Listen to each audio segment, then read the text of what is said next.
Welcome to the Deep Dive. Today, we're diving into, well, a fascinating global tech showdown.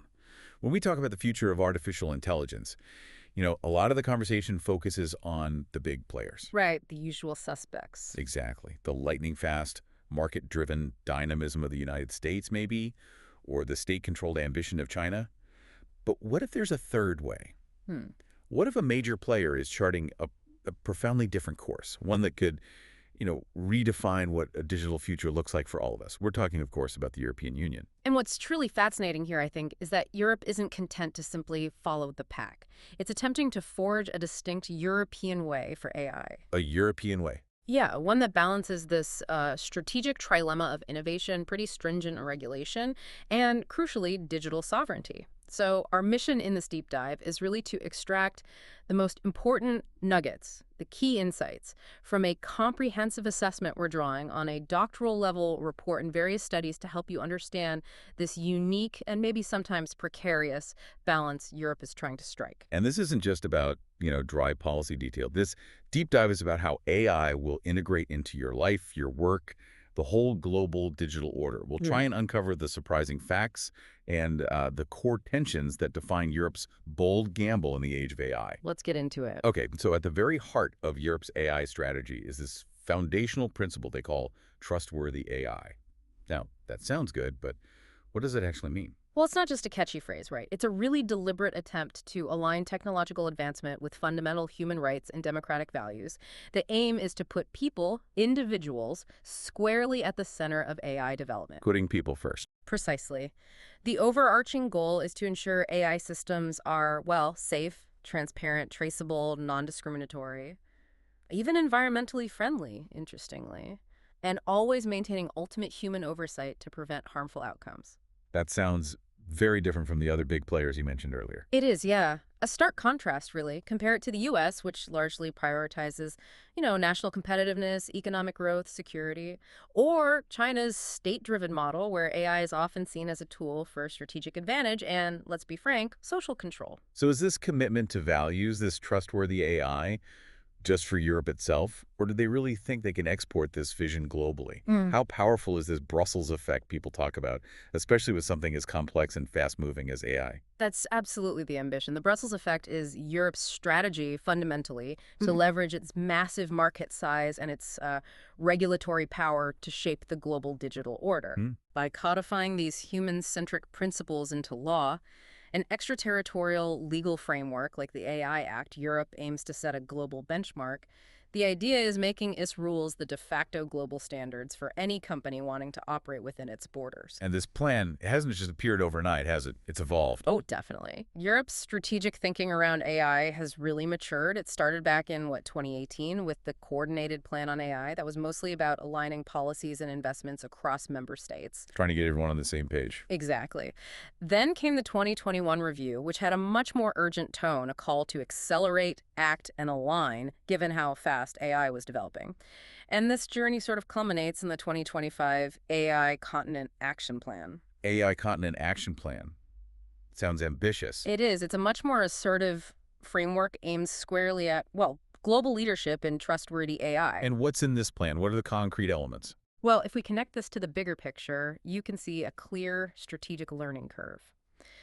The EU recognized it had structural disadvantages, things like fragmented data landscapes, different industrial bases across countries. Right, makes sense. So that led to this deliberate shift toward pan-European infrastructure projects, things like AI factories for supercomputing power, AI factories, okay. the Invest AI facility to try and boost private investment, an AI skills academy to tackle the big talent gaps, and something called Gen AI for EU. Gen AI for you. Yeah, that one encourages generative AI uptake, specifically through collaborations between startups and established industries. So it's reactive, yes, learning as it goes, but it's becoming increasingly integrated, linking policy, infrastructure, funding, all in a concerted effort. Okay, let's talk about the elephant in the room then. The centerpiece of this whole European strategy, the EU AI Act, it landed officially, July 12th, 2024? That's right, Regulation 2024-1689. And it is a landmark piece of legislation, genuinely the world's first comprehensive horizontal meaning across sectors and extraterritorial legal framework specifically for AI. Extraterritorial meaning it applies outside the EU too. If your AI system affects people in the EU or is used in the EU market, yes. And its core logic is this proportionate risk-based approach. Risk-based. Okay, what does that mean in practice? It means the obligations placed on AI systems are graduated. They depend on the level of risk the system poses to fundamental rights, health, and safety. Think of it like a pyramid of control. A pyramid. Okay, let's break that down, starting at the top. The really dangerous stuff. Exactly. Top tier is unacceptable risk. These are practices strictly prohibited, banned outright, because they're seen as a clear threat to safety, livelihoods, or fundamental rights. Like what specifically? Think AI used for subliminal manipulation causing harm or exploiting vulnerable groups. Government-run social scoring, that's out. Also things like untargeted scraping of facial images from the internet or CCTV to build databases, or using emotion recognition tech in workplaces and schools. Wow, okay. And the penalties? They're steep, up to 35 million, or 7% of a company's total worldwide annual turnover, whichever is higher. Serious consequences. Okay, so that's the banned list. What's the next level down? Moving down, you get high risk. This is the most heavily regulated category where most of the Act's detailed rules apply.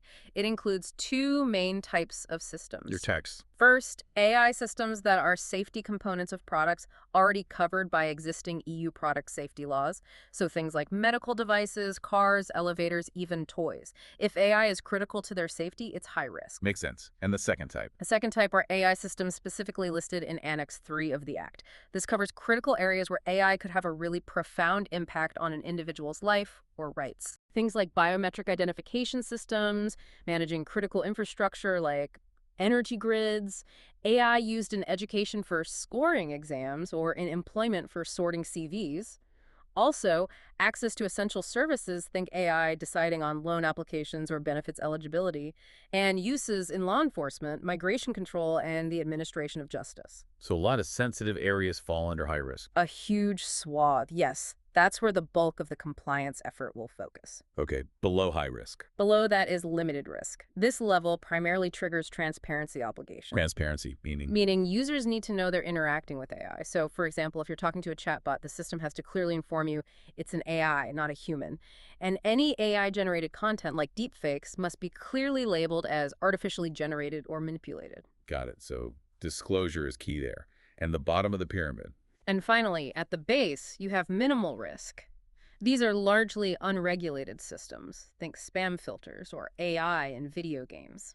The Act mostly leaves these alone, though it does encourage voluntary codes of conduct. The idea is to let innovation flourish where the risks are considered very low. Okay, that pyramid structure makes sense. But what seems really revolutionary, especially for those high-risk systems, is this idea of dual responsibility you mentioned earlier. It's not just the developer's problem. That's absolutely right. It establishes a dual responsibility model for both the providers, the developers creating the AI, and the deployers, the organizations actually using these systems. It's not just one party holding the bag. So what does that mean for the providers, the developers? What hoops do they have to jump through? Oh, it's extensive. Providers have to establish continuous risk management throughout the AI system's entire lifecycle. They must ensure their training, validation, and testing datasets are, well, relevant, representative, error-free, complete, and meticulously examined for biases. That sounds like a huge undertaking just on the data side.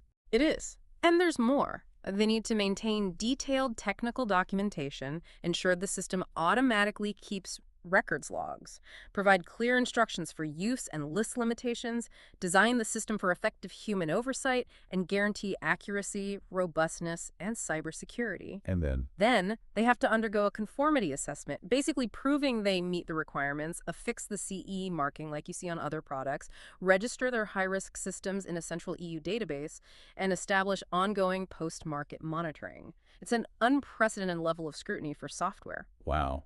Okay. And what about the deployers?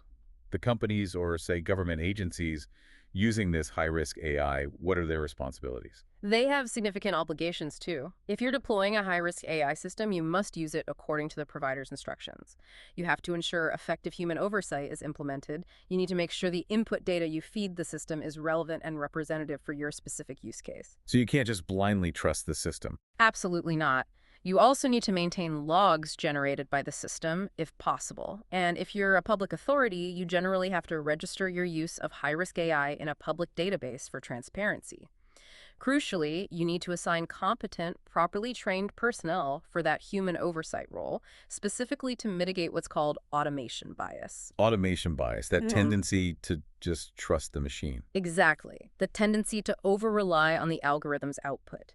And of course, deployers must monitor the system's operation continuously and report any serious incidents or malfunctions to the authorities and the provider. It creates this comprehensive chain of accountability from developer to user. Okay, so that covers the risk pyramid.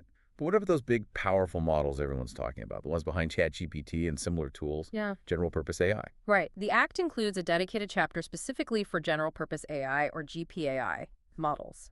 Providers of these foundational models have their own set of obligations. Such as? They need to provide detailed technical documentation about the model's capabilities and limitations. They have to share specific information with downstream providers who build applications on top of their model. And very importantly, they must establish a clear policy to respect EU copyright law during training. Ah, the copyright issue. That's a big one. A very big one. And the Act makes a further crucial distinction within GPAI for models deemed to pose systemic risk. Systemic risk, like the really, really big ones. Think of the truly massive AI models, yeah. The largest language models, for instance. Their sheer scale and computing power make them inherently influential across society. If their training computation crosses a certain, frankly enormous threshold, we're talking 10 to the power of 25 floating point operations, or FLOPs. Which is a mind-boggling number. It is. If they cross that, or if the commission designates them, they're presumed to have systemic risk, and that triggers even stricter requirements. What kind of extra requirements? Providers of these systemic models face heightened obligations.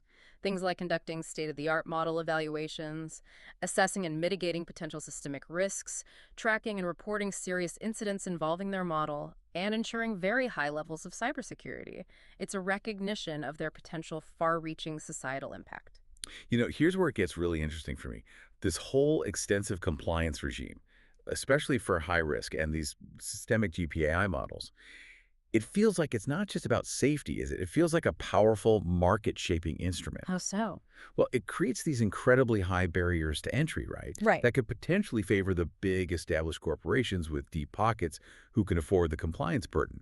But maybe it also carves out a new market niche, a market specifically for trustworthy AI. It almost turns regulatory adherence into a competitive advantage.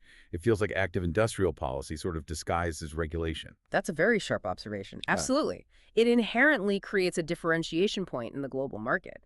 Companies that can demonstrably meet these high standards, get the certifications, might find themselves favored, especially in sensitive sectors where trust is paramount, like finance or healthcare. It's regulation as strategy. Okay, so you have this incredibly ambitious act. How does Europe actually plan to enforce it? Who makes sure everyone plays by the rules? The successful implementation hinges on a robust governance framework, and the EU has designed this multi-layered structure. It combines centralized oversight at the union level with distributed enforcement carried out by national authorities in each member state. Centralized and decentralized. Yeah. Okay. Who's at the center? At the core of this engine is the new European AI Office. It's established within the European Commission itself. It's planned to be the central hub for AI expertise and regulatory power. An AI office. Yeah. Staffed by. The plan is for over 140 specialists, technologists, lawyers, policy experts organized across 5 units. Its responsibilities are pretty broad. Direct enforcement powers for those GPAI models we talked about, including model evaluations, requesting information, imposing sanctions. They have real teeth. They do. They'll also support the overall implementation of the AI Act by issuing guidance, monitoring how it's working, coordinating things like the AI Pact for voluntary commitments, plus fostering innovation through regulatory sandboxes, which we can talk about, and ensuring international cooperation. It's the linchpin. And who helps coordinate across all the different countries? Working alongside the AI office is the European AI Board. This is more of an advisory body. It's made up of one high-level representative from each of the 27 member states, chaired by one of them, with the AI office acting as the secretariat. And their job? Their role is crucial for consistency. They're there to ensure the AI Act is applied consistently across the EU, coordinate the work of the national authorities, share expertise, and advise the Commission on innovation policy and international AI partnerships. Okay, that sounds good on paper. A central office, a coordinating board. But you mentioned national authorities are also key. Will it really be consistent across all 27 nations? I mean, countries have different priorities, don't they? That is the critical question, isn't it? And we're already seeing potential for divergence even before the act fully bites. While the AI Act is EU law, directly applicable, the practical day-to-day enforcement, the interpretation, will be shaped by these national authorities. And we're seeing some significant differences in approach emerging. Like where? Well, take Germany, for example. They seem to be adopting a more cautious, perhaps innovation-friendly approach. They're planning to rely quite a bit on existing tech-neutral legal frameworks. The Federal Network Agency, the Bundesnetzagentur, looks likely to be the central market surveillance authority. Innovation friendly, meaning less strict. Potentially less punitive, more supportive initially. They even launched something called an AI service desk back in July 2025. Its goal is to provide practical information, guidance, even interactive compliance tools, especially for small and medium businesses, SMEs, and startups. The focus seems to be on helping businesses comply rather than just hitting them with fines straight away. Interesting. And what about France? France, on the other hand, seems to be taking a much more assertive, state-led, investment-heavy approach. You see this through their big France 2030 program, pouring billions into tech, including AI. Right, they've been quite bullish on AI. Very. And their data protection authority, the CNIL, has been incredibly proactive. They've issued their own detailed guidance on things like AI model training and how it interacts with GDPR, the data protection rules. France also actively lobbied during the AI Act negotiations for specific carve-outs exceptions. Carve out for what? They successfully pushed for exceptions related to law enforcement and national security uses of AI. Think about the AI-powered video surveillance used for the Paris Olympics. That was a key point for them. So Germany focusing on support, France being more assertive and carving out exceptions. Which brings us to a critical point, really. While the AI Act is directly applicable law across the EU, these contrasting national approaches, Germany, France, and likely others, will have their own nuances, highlight a potential implementation gap. An implementation gap, meaning Meaning the law says one thing, but how it's applied on the ground varies. This could potentially lead to regulatory arbitrage. arbitrage, like companies choosing where to set up based on the easiest rules. Exactly. Companies might choose jurisdictions with interpretations perceived as more lenient or business-friendly. And that, of course, directly challenges the EU's core goal of having a truly harmonized digital single market for AI. It introduces fragmentation where unity was intended. It's a real tension between the unified law and national priorities or styles. Okay, so there's the complex regulatory side, but this framework isn't operating in a vacuum, is it? You mentioned investment earlier. Europe is trying to cultivate its own innovation ecosystem alongside the rules. Absolutely. The regulation is only one side of the coin. It's backed by some pretty ambitious industrial policy initiatives aimed at cultivating a robust domestic innovation ecosystem. Two key programs really stand out here. Which are? First, there's the Digital Europe program, usually just called Digital. Digital, right. It has a budget of over $8.1 billion for the period 2021-2027. Its core mission is to accelerate digital transformation across the EU, focusing on 5 key areas: supercomputing, AI itself, cybersecurity, advanced digital skills, and promoting the wide use of digital technologies across the economy and society. And how does it work practically? It works closely with a network of European Digital Innovation Hubs, or EDIH. These are like one-stop shops across the continent designed to help businesses, especially SMEs, and public administrations adopt these new digital technologies, including AI. Got it. And the second big program? The second one is the European Chips Act. This came into force in September 2023. And this is a really strategic response to Europe's heavy dependence on foreign semiconductors, computer chips. Ah, the chip shortage issue everyone was talking about. Precisely. The EU currently only accounts for about 10% of the global market share in chips. The act aims to double that to 20% by 2030. It plans to mobilize over $43 billion in public and private investments to achieve this. $43 billion. That's a big number. How's it structured? It's built on 3 main pillars. Pillar 1 is the Chips for Europe initiative, which gets nearly $11 billion of the public funding. That's focused on research and development, creating design platforms, funding pilot lines for testing new chip manufacturing processes. Okay, R&D pillar 2. Pillar 2 is a security of supply framework. This is about attracting investment in actual manufacturing facilities, particularly first-of-a-kind advanced fabs within Europe. It allows for state aid, government subsidies under certain conditions to lure these crucial investments. Trying to build the factories locally. Exactly. And Pillar 3 is a monitoring and crisis response mechanism. This involves monitoring the semiconductor supply chain, anticipating potential shortages, and coordinating responses between member states if a crisis hits. So what does this all mean for Europe's big ambition for technological autonomy or sovereignty? I mean, 43 billion sounds like a lot. When you compare it, the U.S. put $52 billion into its CHPS and Science Act, didn't it?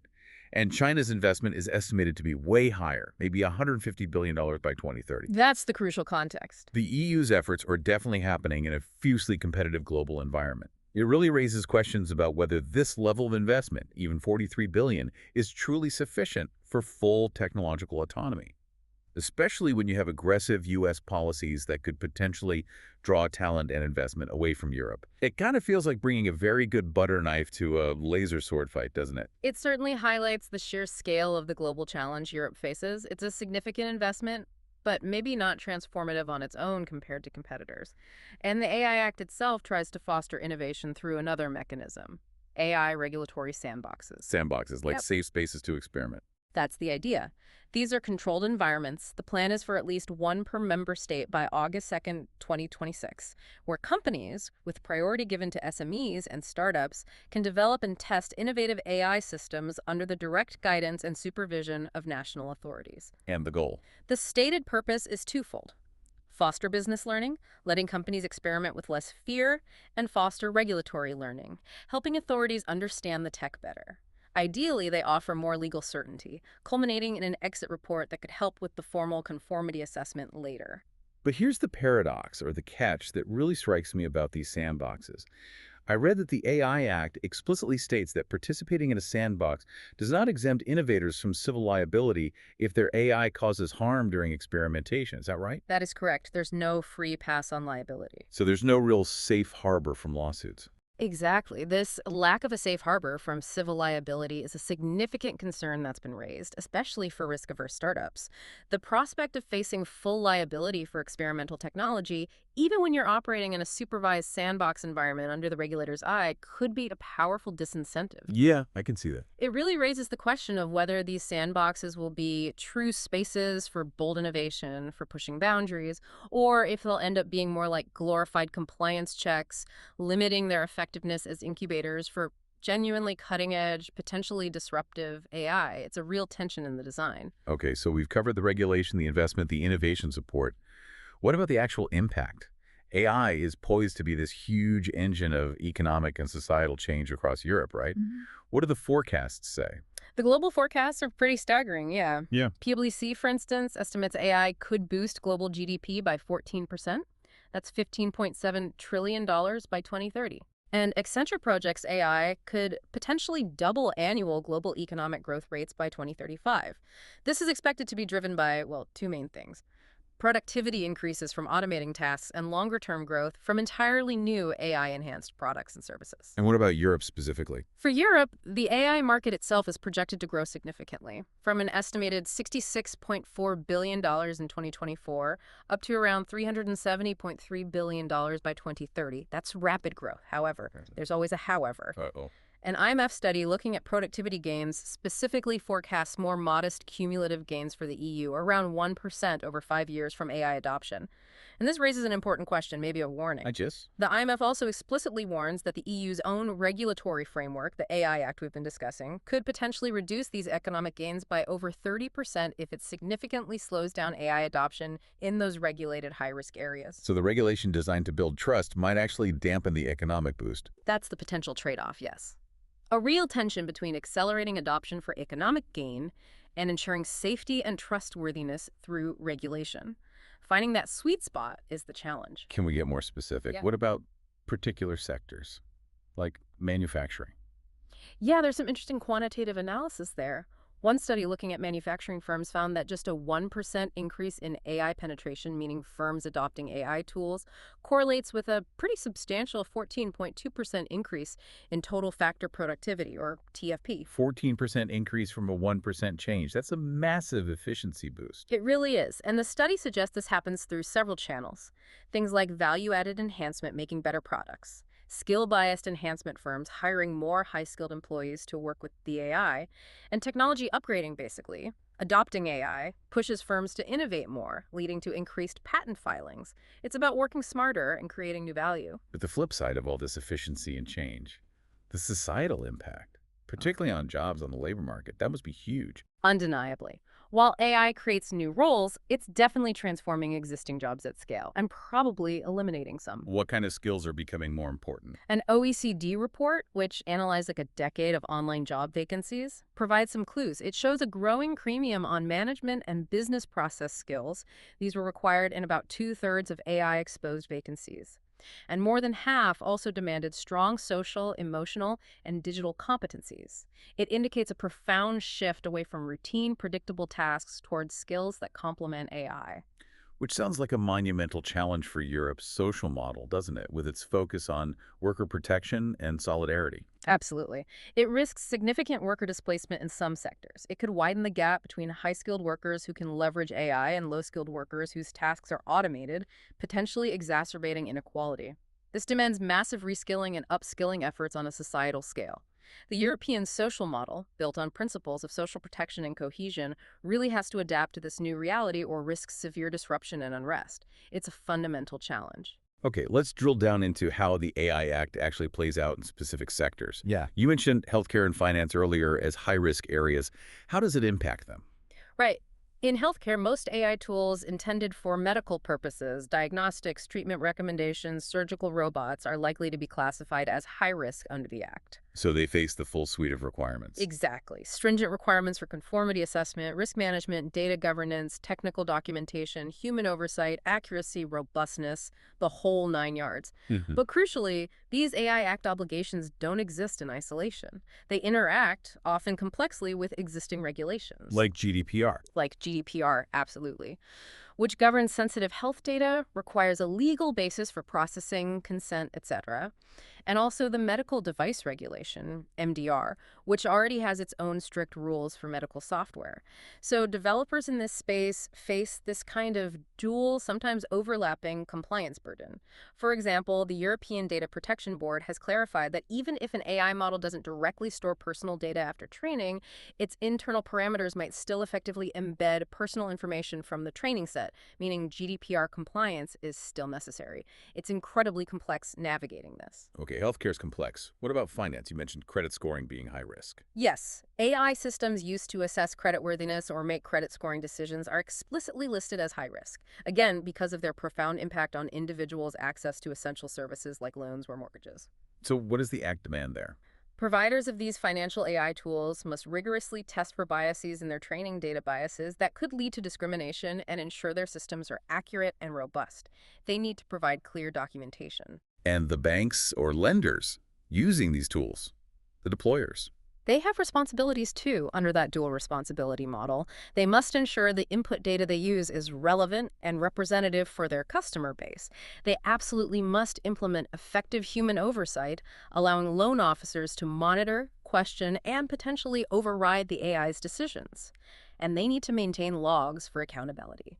It creates this clear chain of responsibility right through the financial system, aiming to prevent purely automated, potentially unfair decisions. Makes sense. But what about a completely different field, the creative industries? Generative AI has really stirred things up there, hasn't it? Especially around copyright. Oh, massively. It's one of the most contentious areas. Mm. The AI Act tries to address this, at least partially. It requires providers of those general-purpose AI models, the ones often trained on vast amounts of web data, including copyrighted works, to make a sufficiently detailed summary of the content used for training publicly available. A summary of training data. How does that help creators? Well, the idea is transparency.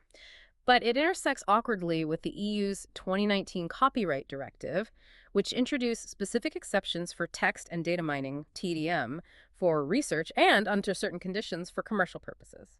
This has created a really complex and contested legal landscape. Contested how? Creatives, writers, artists, musicians argue their work is being used to train commercial AI models without permission or compensation, and they're demanding fair remuneration and licensing models. The tech industry, on the other hand, argues that requiring broad licensing for all training data would stifle innovation and that the TDM exception should apply more broadly. The AI Act's transparency requirement is a step, but it certainly doesn't resolve this fundamental tension. It remains a significant ongoing policy and legal challenge. Okay, another sensitive area, human resources. Using AI for hiring, firing, promotions, that sounds fraught with peril. It is, and the AI Act recognizes this. AI systems used in employment contexts think CV sorting software, tools predicting employee performance, systems recommending candidates for promotion or even termination are classified as high risk. Why high risk? Primarily due to the significant potential for algorithmic bias and discrimination. Imagine a recruitment tool trained predominantly on historical data reflecting a male-dominated workforce. It might inadvertently learn to discriminate against female candidates, even if gender isn't an explicit input. Right, perpetuating past biases. Exactly. So the Act aims to directly counter this. Providers of these HRAI tools must take steps to ensure they use representative data during training, implement technical bias detection and mitigation strategies, and provide transparency about how the system works. Yeah, the companies using these schools. The HR departments. Again, the deployers have obligations. They must avoid undue over-reliance on the AI's outputs. They absolutely must maintain meaningful human oversight in the process. The AI should be a tool to support human judgment in critical decisions about hiring, promotion, or termination, not replace it entirely. Finally, let's look at the public sector. How is AI being used by governments, and what are the challenges there? We see a real mixed landscape across Europe. Estonia is often cited as a success story. They've been very proactive in integrating AI into their advanced e-governance systems. How so? They've used AI to help improve patient outcomes in healthcare, developed AI chatbots to enhance citizen engagement and access to services. They've really embraced it as part of their digital infrastructure. But it can't all be smooth sailing. Definitely not. Estonia's experience also highlights the common challenges, ensuring data privacy and security, especially with sensitive citizen data, and the critical need for a public sector workforce with the skills to develop, manage, and oversee these AI systems effectively. And a study by the Bruegel think tank emphasized something crucial. Which was? That successful AI adoption in the public sector isn't just about buying the latest technology. It requires deep organizational change. You have to align HR policies, IT infrastructure, and business processes. You need to fundamentally rethink the division of labor between humans and AI systems. And you need significant investment in what they called intangible organizational capital, the processes, the skills, the culture change. It's a transformation, not just a tech upgrade. So Europe's AI strategy, particularly the AI Act, isn't just domestic policy. It's deeply linked to its geopolitical ambitions, isn't it? This idea of projecting European values globally. Absolutely. By pioneering the world's first comprehensive AI law, the EU clearly hoped to do more than just regulate its internal market. It hoped to exert global influence, much like it did with GDPR, the data protection regulation. The Brussels effect again. The idea that because the EU market is so large and valuable, companies worldwide will adopt EU standards just to access it, effectively making EU rules the global norm. Did it work for the AI Act? Well, the evidence so far suggests that the AI Act's global influence might be more of a, let's call it a Brussels mirage than a full Brussels effect. A mirage. Why? While the EU's rhetoric around trustworthy AI and human-centric principles is definitely being echoed and adopted in policy discussions globally, its specific, highly prescriptive, and frankly quite costly regulatory model is inspiring very few direct copycats. So other countries aren't rushing to pass their own versions of the AI Act. Not really, no. The U.S., for instance, under recent executive orders, has pivoted quite clearly towards a pro-innovation, deregulation-focused agenda. Federal agencies there have been explicitly instructed to identify and remove barriers to AI development and deployment. It's a very different philosophy. But couldn't you argue that even if the specific laws aren't being copied word for word, the ideas themselves, trustworthy AI, human centricity, risk-based approaches, are still influencing the global discourse, maybe subtly shifting norms even in places like the US or the UK? Is it truly a mirage, or is the influence just less direct, less legislative than GDPR's impact was? That's a fair point and a really important nuance. The principles are certainly having an impact on the conversation. Many countries are talking about trustworthy AI now, incorporating those concepts into their national strategies. But when it comes to the actual legal frameworks, the hard law being put in place, the direct replication of the EU's detailed, risk-based, high-compliance cost model just isn't happening widely. So where are other countries going? Countries like the UK, Japan, South Korea, They're generally pursuing lighter touch, more flexible, often sector-specific or principles-based approaches that explicitly prioritize fostering innovation alongside managing risks. Even Brazil, which initially showed strong interest in adopting the EU's risk-based model, has seen its legislative proposals significantly watered down during its political process. And why this reluctance to copy the EU model directly? Several factors seem to be at play. The AI Act's sheer complexity is one. The high upfront compliance costs, particularly the burden they place on smaller companies and startups, is another major concern. And fundamentally, in a technology as strategically vital as AI, national security interests and the drive for economic competitiveness often tend to outweigh the perceived benefits of aligning perfectly with the EU's regulatory framework. The result is looking more like global regulatory fragmentation rather than harmonization around a single European standard. Okay, so direct copying isn't happening. What about cooperation, particularly with the U.S.? Isn't there the Trade and Technology Council, the TTC? Yes, the EU-US Trade and Technology Council, or TTC, is the primary official forum for managing the transatlantic relationship on AI and other tech issues. It's intended to coordinate approaches, ideally based on shared democratic values. And has it produced anything tangible on AI? It has. There have been some concrete outcomes. For example, they developed a joint roadmap on evaluation and measurement tools for trustworthy AI and risk management. There have been dedicated discussions on using privacy-enhancing technologies in healthcare AI and on understanding AI's impact on the workforce. So it facilitates valuable dialogues and some joint technical work. But I sense a but coming. But despite these efforts, the TTC increasingly looks like a forum for managing divergence rather than achieving genuine regulatory convergence on AI. Managing divergence, meaning acknowledging the differences and trying to stop them causing major conflicts. Pretty much, the fundamental philosophical gap between the EU's comprehensive precautionary regulation-first framework and the US's more laissez-faire innovation-first posture remains vast. The TTC serves as a crucial mechanism for dialogue, for sharing information, for trying to deconflict approaches where possible, but it's not really bridging that core divide. It's preventing clashes, maybe, but not achieving unification. Right, the foundational differences remain. Exactly. It's a vital channel for communication, absolutely essential for preventing misunderstandings and finding common ground on specific technical standards or research projects, but it won't erase those fundamental differences in regulatory philosophy and strategic priorities. Okay, so let's try and bring all these different threads together. We need to understand this broader geopolitical landscape. Yeah. You said Europe's future hinges on its ability to execute its unique strategy effectively against these powerful, divergent competitors. It feels like the global AI landscape is increasingly defined by three distinct models, right? That's a good way to frame it. You essentially have three major approaches emerging. First, there's the EU's model, which we've discussed extensively. It's precautionary, risk-based, human-centric, and rights-focused, primarily codified in the AI Act with its extraterritorial scope and that centralized oversight structure featuring the AI office and board. Its strength being. Its strength is arguably its clear, values-based vision. It offers a coherent narrative about the kind of AI society Europe wants. Its weakness, the undeniable risk that its complexity and compliance burdens could stifle the very innovation it needs to compete globally. Okay, Model 1, EU Model 2. Then there's the U.S. model. This is generally characterized as pro-innovation, market-driven, and perhaps increasingly security-focused. It relies more on a patchwork of existing laws, sector-specific regulations, and presidential executive orders, rather than one single overarching AI law. And its scope and enforcement. Its scope is primarily domestic, and enforcement tends to be more decentralized across different agencies. Innovation is largely led by the private sector, with government focusing on investment in R&D and recently trying to remove regulatory barriers. Its strength is speed, dynamism, and flexibility, which can lead to rapid technological advancement. And its weakness. Its potential weakness lies in regulatory fragmentation, which can create uncertainty and potentially greater risks to public trust or safety due to that less unified, sometimes reactive approach to oversight. And the third model. And finally, you have China's model.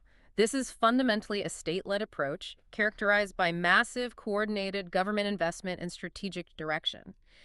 AI is often viewed and utilized as a tool for economic development, but also for social governance, surveillance, and control. Which puts it? Fundamentally at odds with the democratic values underpinning both the EU and U.S. approaches. albeit in their different ways. It presents a very different vision for how AI should be developed and deployed in society. Okay, so EU, US, China, three very different paths. Let's bring it back to Europe if we connect this all to the bigger picture. Europe has chosen this bold, human-centric path for AI, rooted in the AI Act. But as you said, this pioneering journey faces that fundamental trilemma, trying to balance stringent regulation versus competitive innovation versus achieving digital sovereignty and that Brussels effect they hoped for. Yeah. Well, it seems to be showing signs of being more of a Brussels mirage, which forces Europe to confront whether its unique values-first approach can truly thrive and compete on the global stage. That's the core challenge, summed up perfectly. So for you, listening to this, whether you happen to be a policymaker, maybe a business leader, or just a curious citizen trying to understand this complex landscape here, are some key takeaways and perhaps recommendations that emerge from this deep dive. Things that might guide your thinking. Let's hear them. Okay, first for the EU institutions and policymakers themselves. They really need to accelerate and streamline the implementation of the AI Act. This means prioritizing clear, practical, harmonized guidelines across all member states, and especially finding ways to simplify requirements for SMEs and startups to reduce the legal uncertainty and ensure the Act doesn't inadvertently stifle the very innovation it theoretically seeks to regulate alongside managing risks. Practicality is key now. And beyond just implementing the Act. They absolutely must bolster the innovation ecosystem much more significantly. This means seriously increasing funding for programs like Digital Europe and the Chips for Europe initiative we discussed. The current levels may not be enough. And crucially, they need to reevaluate those AI regulatory sandboxes. They need to offer a genuine safe harbor, which means providing clear limitations on civil liability for companies experimenting in good faith within the sandbox. Otherwise, they risk just being compliance checks that actually disincentivize participation and bold experimentation. That liability paradox is a real barrier right now. So fix the sandboxes, boost the funding. Anything else for policymakers? Yes, one more critical point. Lead proactively in international standards setting. This isn't just about EU law, it's about shaping the technical nuts and bolts. This means ensuring the swift development of harmonized technical standards within Europe through bodies like CN-CENELEC that align with the AI Act. And it means increasing strategic engagement in global standards, bodies like ISO-IAC, to promote European approaches and shape global norms, preventing European companies from being disadvantaged by competing international standards. It's about being proactive on the global technical stage, not just reactive with regulation. Okay, that's for the policymakers. What about European businesses? How should they navigate this, and what should we, as informed listeners, watch for? For businesses, a key mindset shift could be to embrace compliance as a competitive advantage. Don't just see the AI Act as a burden, a cost center. Investing strategically in robust AI governance, transparent documentation, and ethical design principles can actually build a powerful brand of trustworthy AI. This could be a significant differentiator, especially in sensitive high-risk sectors like healthcare, finance, HR, where trust is absolutely paramount. It's potentially an opportunity to lead, not just an obligation to comply. Turn the regulation into a selling point. Potentially, yes. Secondly, businesses need to invest aggressively, and I mean aggressively, in workforce reskilling and upskilling. The labor market shifts driven by AI are not hypothetical, they're already happening. This means companies need to proactively partner with educational institutions, industry associations, government programs to build a talent pipeline equipped with those hybrid skills: digital literacy, business process understanding, critical thinking, social and emotional competencies. This isn't just an HR task anymore. It's a core strategic imperative for future competitiveness and even societal stability. And a third point for businesses. Leverage pan-European collaboration to achieve scale. National markets in Europe are often too small to compete globally in AI, so businesses should actively engage with EU platforms like those European Digital Innovation Hubs, EDIH, or the upcoming AI Factory projects. They should look to form cross-border partnerships to access shared resources, specialized expertise, and that crucial high-performance computing infrastructure. It's about overcoming national fragmentation and achieving the scale necessary to truly compete with giants in the US and China. Collaboration is key. Okay, so wrapping this up, what does this all mean for you, the listener? As AI continues its relentless evolution, Europe's unique experiment prioritizing values and regulation, sometimes seemingly above all else, it really is a grand gamble. Will it succeed in creating a more humane, citizen-centric digital future, one that truly works for people? Or will its regulatory caution cause it to fall behind in the fiercely competitive global race for AI supremacy? And maybe the most important question: what role do you play as a citizen, consumer, worker in advocating for the kind of AI future we actually want to build? And perhaps this raises a final important question for you to consider. What stands out to you most about Europe's audacious, perhaps risky vision for AI? And what aspects of this deep dive, the regulations, the investments, the global competition, will you consider as you navigate your own understanding of this ongoing AI revolution? Lots to think about. We definitely encourage you to keep exploring these critical issues and stay curious about the rapidly evolving world of AI. Thanks for joining us on the Deep Dive.